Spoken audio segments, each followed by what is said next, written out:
Hong Kong Direct is your weekly racing roundup full of news, views, previews, interviews and special guests. And coming up on the show today, we look back on the opening day, opening week of the new season here in Hong Kong. It was game, set and match in the HKSAR Chief Executives Cup for Danny Shum and Alexei Badel. And we'll also look ahead to some of the potential future stars who are flying in, already flown in, and arriving here very shortly in Hong Kong for the Classic Series kicking off in the new year. Very pleased to say I'm joined by Hong Kong Direct regular Graham Cunningham, back fresh for another season. And Graham, plenty to talk about after the first two meetings of the year as well. Certainly, out of quarantine, back in the hot seat, and loads to look forward to, especially after the flying start that certain people have made this season. Well, on that, we'll talk about perfect match in a minute, but Joe owned day one, if you like, with a treble. Zach really bounced back with 4 wins at Happy Valley on Wednesday night. Yeah, it's been an amazing start for Zach Purton. And that Valley thing is such an important story going forward for Zach Purton, perhaps more importantly for Joe Moreira. I got my anorak out of the wardrobe the other day, counted back a year ago to this day. I think there have been 34 meetings at Happy Valley. Zach Purton's had winners at 33 of them, sometimes 1, often 2, sometimes 3, occasionally 4, and on one occasion 5. So it's very straightforward. Joe Moreira has to close the gap between him and Zach Purton at the Valley if he wants to take another title this year. All right, well, we can have a look at that. We'll talk a little bit more about that in due course as well. But first up, with a wrap on the first week back, here's Ed Sadler. Thank you, Andrew. Yes, a day of firsts on the first day of the season last Sunday at Sha Tin. One of the big talking points coming into the meeting was the arrival of David Hayes, and it didn't take him long to make an impression here in Hong Kong at his first day back in his old job. Of course, he scored in the second race on the day with his first runner back here in Moneymore. It's still Telecom Missile. Moneymore drives late. Adonis to third. Moneymore again. It's the perfect start for the Hayes Phase Mark II. There's a really big thrill. Very excited and especially happy for Keith. He'd done a lot of work on the horse and he was very confident going into it and rode the horse perfectly.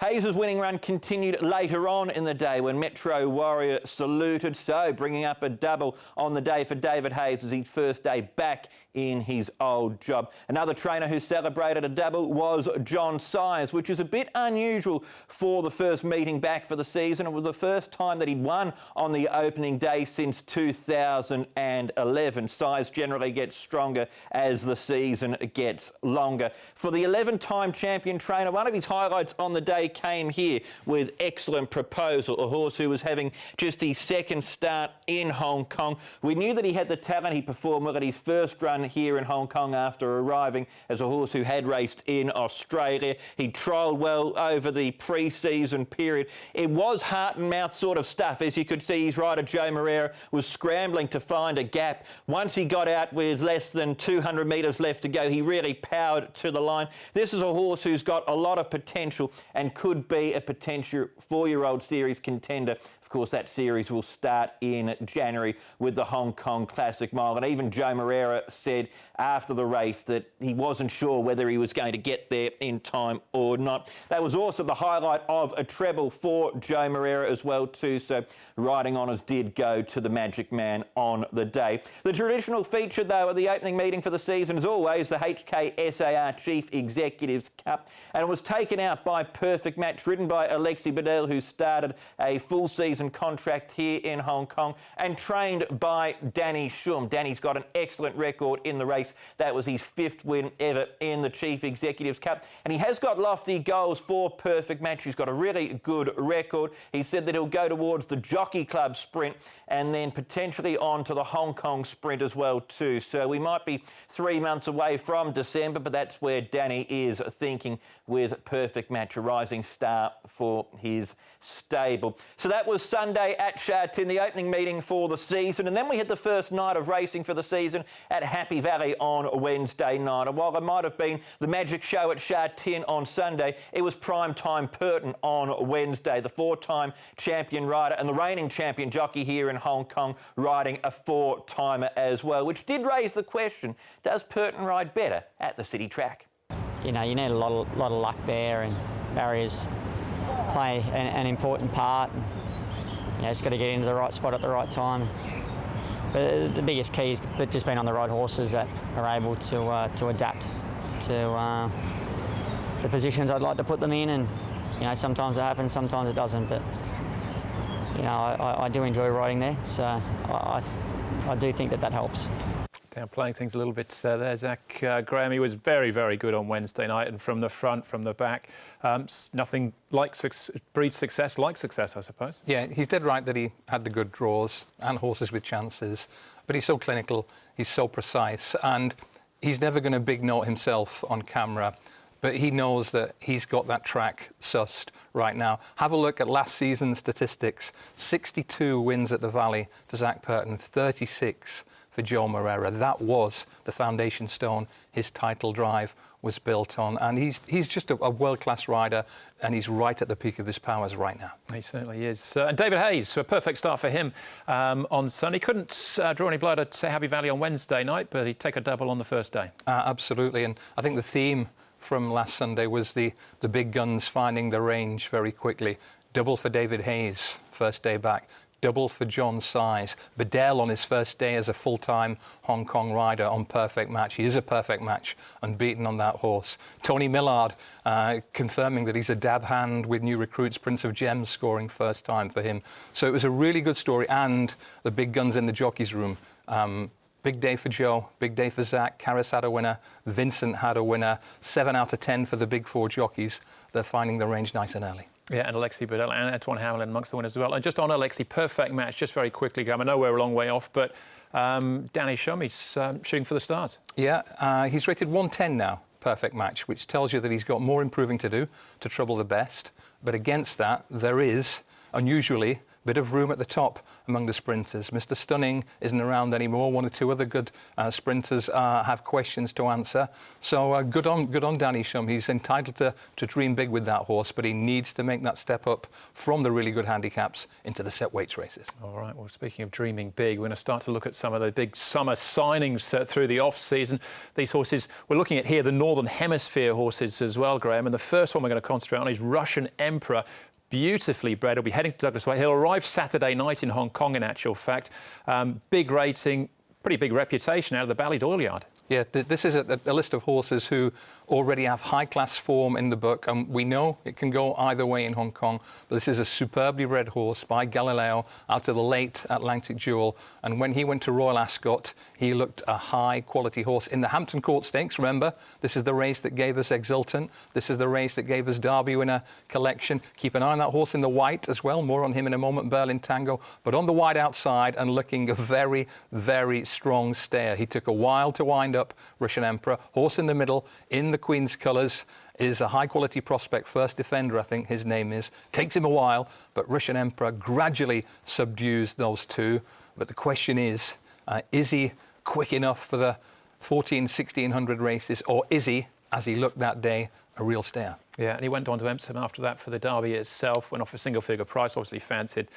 We could talk about the Derby for a long time as to how that played out. But what does Douglas White have to do? Because there's a long list of horses that have left over Aidan O'Brien's. Just concentrating on the ones that came here to Hong Kong, not really that many of them have gone on to achieve greatness. It's always too hard to improve horses who come from high-quality trainers. That doesn't stop people trying. There have been more than 50 Aidan O'Brien horses who've been transferred to race in Hong Kong. Let's say it's a mixed rate of success, but it's great for Douglas White to get a horse like this. Only had 5 runs, I think. High-quality prospect. Fascinated to hear what Douglas thinks of his prospects. Well, perfectly timed in actual fact, because Douglas is not in Douglas's yard just yet, but he will be very shortly. We caught up with Douglas all the same at Trackwork to get his thoughts. Well, being a winner at Royal Ascot, any horse that can win at Royal Ascot looks an individual with potential. He looks to have the goods. He's a lovely individual from the pictures that I've seen and obviously from the race videos. There's a lot of him, and his racing manners look impeccable. You know, he seems to have a nice turn of foot. He seems to relax behind, but he's still got to, you know, bring that to Hong Kong and do everything right. But he's a lovely horse to be part of the team. The obvious question, has he been bought with the Derby in mind? I think that was the owner's intention, yes. He looks like he's a stayer. He'll get the distance, he'll get the trip. And as I indicated earlier, his racing manners indicate that the 2000 will be no problem for him. All right, so that is Russian Emperor. So they've got an exciting road ahead of them with him. But Berlin Tango, we saw him in action there as well, Graham, in that white jacket. Really interesting horse, this one, I think. Now going to Tony Cruz. He's got form around a horse called Pile Driver in the UK as well, who was also a winner at Royal Ascot and then went on to win the Voltager at York. Yeah, spot on about Pile Driver. He wasn't good enough to beat Berlin Tango early in the season, but he's boosted the form and then some since. I like this horse for several reasons. He's thrived on racing. He's experienced. He's got a good pedigree by Dan Silly, sire of Flintshire, Rickfield. Small sample, but pretty good record in Hong Kong.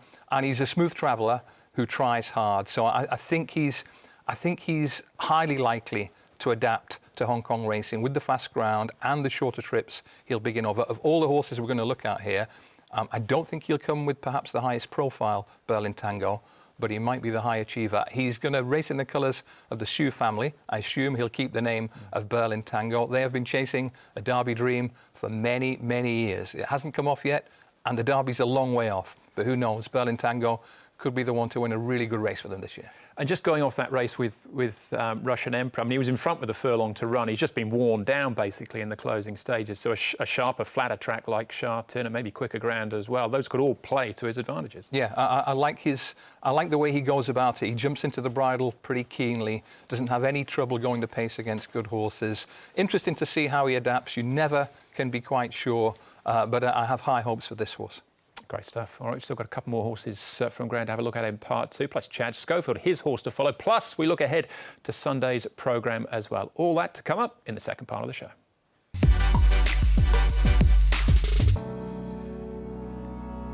Welcome back to Hong Kong Direct. Graham Cunningham is still with me. Part 2 of his Northern Hemisphere horses to follow very shortly. First, before that, though, we catch up with Chad Schofield, a horse he's very much looking forward to getting back on board again this season. For me, probably Kying Star. I'm hoping he can really step up and be a big player in all the mile races, and hopefully it's a good season for us. He's a lovely front-running horse. He gives us all. You know, if Beauty Generation doesn't stand up this season, hopefully he's the next in line. And if he heads to the Celebration Cup at the end of the month, Graham, that'll be some race with Beauty Generation possibly coming back, and Golden 60 as well, last year's Derby hero. Yeah, that could be a tremendous showdown. And don't write off Kying Star. He's a very, very talented horse. And Chad Schofield, up-and-coming rider, 5th in the table last year. He's got time on his side, and 50 winners, I think, a very, very viable target for him this season. Yeah, we're talking about Andrew Balding recruits as well. Berlin Tango. Kying Star came from the Balding yard as well. Urban Aspect was his name when he raced there. Now, speaking of more recruits from the Northern Hemisphere, next on the hit list is the Summit by the Boom sire, Wootton Bassett. He's heading to the stable of David Hayes-Graham. Yeah, Wootton Bassett has been bought by Coolmore. Tells you what they think of his stallion potential. Hasn't had runners in Hong Kong so far. The Summit is one of the best around among the French 3-year-olds. Second in the French 2000 Guineas. Very good second behind Mishrif in the French Derby. An on-pace, uncomplicated ride. A strong galloper. Here we pick him up in that big French race. This is the French Derby, and he runs an exceptional race. He runs in the colours of Lillian Mark Chan, who also have exponents running around at a lower level in Hong Kong. So he's got high-quality form. Is there a negative? There generally is. There's a potential concern on ground here. As we know, most French flat racing takes place with plenty of juice in the ground. This horse has never experienced fast ground, but if he handles it, he's a good quality prospect, one of many, going to the David Hayes barn. Yeah, placed in 2 classics, the Poulain and the Prix de Jockey Club. You certainly can't sneeze at that. The other horse we're going to have a look at, now he actually is here in Hong Kong already and has trialled as well. And this is, well, his new name is Packing Waltham, another by Wootton Bassett. He's heading to the stable of Tony Cruz. Yeah, same stallion, different profile. He's kept a lower profile so far, very lightly raced. I think he's only had 3 runs. He cantered home in a Chantilly all-weather listed race under a disdainful ride from Christophe Soumillon. He was then sold soon after that win in March. He's been here in Hong Kong for a while. He's had one low-key trial. We'll give him a pass on that. Otherwise, his profile is pretty interesting. Based on his French form, he does have a good turn of foot, and there's plenty of time for Tony Cruz to work the magic with him. All right, if you're not familiar with Wootton Bassett as well, he's an outstanding 2-year-old for Richard Fahey, Group 1, a champion 2-year-old in France in actual fact, but really making a name for himself at stud. So of those 4, there's plenty more to choose from as well, Graham, but of those 4, which one are you sort of leaning towards at this stage? Oh, you're right, there are loads of others to mention. There's a horse called Malotru, Group 1 place for Marco Botti. He joins David Hayes. Keep an eye out for a horse called Smoky Bear, who was a really good sprinter for Roger Charlton. But of the ones we flagged up, Berlin Tango is the one I'm keen on. I just think he has that right combination of easygoing speed and a real appetite for a scrap that makes me warm to him. I'm looking forward to seeing him. He could go to the big dance. Looking forward to seeing him step out. All of them step out as well. There's plenty to look forward to. We head towards the Derby, of course, next March. Now, as far as the diary is concerned, we're at Shartin again this weekend. It's a mixed programme. We're on the all-weather and the turf, 10 races. Wednesday night back at Happy Valley, and then back to Shartin again the following Sunday. Now, good racing this weekend. We're just going to focus very quickly on the Class 2 1,000-metre dash, with Enjoying returning to the track. Loads of problems since we saw him out of the first leg, or the second leg of the 4-year series, the Classic Cup. Hong Kong wins, got the form. Band of Brothers returns, gold chest for Richard Gibson. Lucky Moore, who split all or nothing last season for Danny Shum. Gentle Breeze, multi-million, a great course and distance record, as does Mr. Lumiere, all the way down to Magic Legend and Team Spirit, who's trialled well coming into this. His form has been over a little bit further. Off that list, Graham, who are the first names that jump out at you? Well, it's an unusual race in that it's a very good 1,000-metre handicap in which quite a few horses haven't shown the best at that distance. And you could say that includes a gold chest, but I think he'll come home strongly and run a really good race. What you might say was a character-building night at the Valley the other night for Richard Gibson. A couple of his former pupils went and won for another trainer. But gold chest really thrived last season. He also won first time out last season. So I think gold chest and a certain Chad Schofield might give us something to shout about this weekend. All right, and a really nice trial coming into that as well. His form's over further. One horse got good course and distance form, though, is Hong Kong Win, and we can hear from his jockey, Joe Moreira. Well, he's done enough to deserve a credit, and I would say, yeah, he's good enough to go up in the class, and he's not a very, very much racer kind of a horse. He has every chance and every opportunity to go up once again. First few times that I rode him, he wasn't like very kind underneath, and then a couple of starts later, we realized that he's a kind of a horse that likes to be given a chance. And that day when he won in Happy Valley, probably 2 wins ago, was quite impressive. He got behind horses and he finished off a race in a way that you would think he can probably go up a lot of more in rating. So I would say he's just a kind of a horse that needed that time, and he's a year older this term, and I'm quite excited to be riding him on the weekend. Already with those 2 course and distance wins to his name as well. He'll be one of the ones to beat. But gold chest, I quite like him as well for Graham. But really excited to see Enjoying return for Douglas White, who also has Graham in a flame in the previous race number 8 returning. Great season for him last year, but he bumps into Sky Field first up on the weekend. Yeah, Sky Field looked super exciting towards the end of last season. The market won't miss him, but he shows such a striking turn of foot at the end of his races that you have to think he's got a very bright future. Joe will be riding Sky Field, I think, for Casper Farms. I don't think that horse has had a trial, but the way he won towards the end of last season, he's one to really enthuse over. Yeah, and Casper did enthuse about him last season as well. He was actually beaten first, second up. The win came third up when he really did explode, and Joe Moreira jumped on board. I think the Classic Mile Casper's laid out as the long-term target. He's going to have to stretch him out in distance, though, to get there. Yeah, we should mention 1 or 2 other points. I think he's up 14 pounds in the ratings. He's up in class, of course. Super potential, but also he's just slightly raw at the gates. He's been a little bit slowly away more than once. So another good stepping stone for Sky Field. I hope he comes through it really well, because you love to see these exciting young horses in the first few weeks of the season pave the way for something better. Absolutely, and Casper had a good night at Happy Valley midweek. Has got some good runners. I think he'd start off the meeting well with Super Kin. Just a quick word, Graham, on the trainers front. John Sides got off to a fly, but Ricky, last year's champion trainer, drawn a blank so far. It's a long way to go, not writing him off, but it was always going to be harder for him this time round to defend the title. Hong Kong's handicap system makes it so. The better you do one season, the harder it can become the next. I think Size has to be a hot favourite for what I think would be a 12th title. It was really near misses all the way last season. Yes, he had big Group 1 success, but I think he had 70-odd seconds overall. Lots of new blood, quite ominous for the rest of the trainers in Hong Kong that Size was off the mark with a double on day one. If he gets rolling early, the rest could be playing for places. Yeah, we didn't get a chance to talk about it. Ed included it in his package, though. Excellent proposal. Got himself into all sorts of trouble, was shuffled back on the turn and still managed to find a way and get up for the win.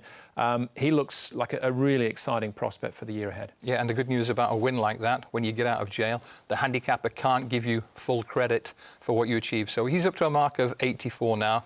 That looks highly workable for next time, even if he will be a skinny price. All right, that's just about all we've got time for, Graham. Thanks for your time today and enjoy the weekend's action. Lovely to be back. Thanks, Andrew. All right, that's it. That's the show. Thanks for watching. I'm going to leave you this week with Skyfield from last season to whet your appetite for Sunday's action. Don't forget, he goes round in race number 8. So enjoy this, and hopefully we can count on your company again on Sunday. We'll bring all the action from Hong Kong direct to you. Winning Ways and Telecom Missile began well. 3 wide early is Hero Star, and very wide a Happy Victory, and also Hard Promise from the Abraxas Prawn Yeah. Golden Link is next around Rewarding Together, and 3 wide Diamond Pegasus. Skyfield follows the second favourite. Golden Link went off the fence from Classic Posh, Warlord and Tiger Glare. Speed Strong, Winning Ways leads ahead, Hard Promise. A length and a half, Happy Victory. Telecom Missile. 5th is Hero Star from the Abraxas. Next coming towards the home turn, Golden Link, who's hard ridden. Prawn Yeah. Skyfield's got work to do. He's in traffic and about 8 lengths from them. The leader is Hard Promise over Winning Ways. Happy Victory, Telecom Missile, Skyfield. He blew the whistle, Joe, and they just parted like the Red Sea, and Skyfield came blasting through. Out by 2, 3, Hero Star. Then came the Abraxas. Hands and heels, Skyfield has demolished the field.